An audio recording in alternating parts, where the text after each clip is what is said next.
Postpartum ডিপ্রেশনে হাজবেন্ডের role কি হতে পারে? যেহেতু হাজবেন্ডই সবচেয়ে বড় সাপোর্ট সিস্টেম একজন নারীর জন্য, তিনি কিভাবে এই সময়টাতে একজন নারীকে হোলিস্টিক ওয়েতে হেল্প করতে পারেন? ফার্স্ট অফ অল আমি বলব যে হাজব্যান্ড সবার প্রথমে যেটা জিজ্ঞেস করতে পারে যে ইজ শি ওকে, মানে ওয়াইফকে এই প্রশ্নটা করা যে তুমি কি ঠিক আছো, তোমার কি ধরনের হেল্প দরকার।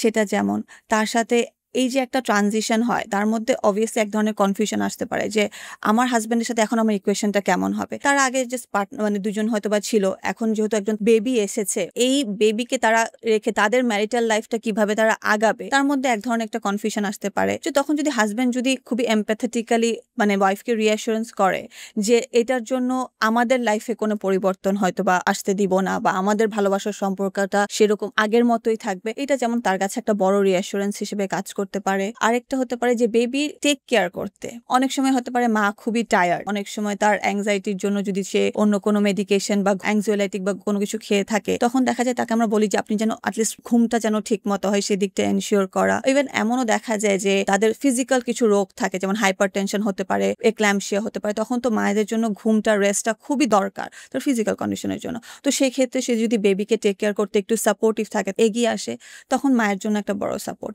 আরেকটা যেটা আমার কাছে মনে হয় যে যেটা হয়তো বা আমাদের কনটেক্সটে বা আমাদের কালচারাল ব্যাকগ্রাউন্ডে হয় না, যে হাউসহোল্ড কাজে একটু হেল্প করা। সে হয়তো বা আগে করতে পেরেছে, প্রেগনেন্ট থাকা অবস্থাতেও সে হয়তো বা বাসার অনেক দায়িত্ব পালন করতে পেরেছে, কিন্তু তার বডিতেও বা ইভেন তার ইমোশনাল যে একটা চেঞ্জেসের মাধ্যমে দিয়ে যায়, এখন হয়তো বা সে আগের মতো এই জিনিসটা নাও করতে পারে। তো সেই ক্ষেত্রে তার বাসার কাজ এগিয়ে দেওয়া, বাসা ক্লিনিং এর ক্ষেত্রে বা ইভেন রান্নার ক্ষেত্রে তাকে বলা যে ইউ ক্যান, এখন তোমার জন্য এটা না চিন্তা করলেও চলবে, এটাও তার জন্য অনেকটা বড় রিঅ্যাসুরেন্স হিসেবে কাজ করতে পারে।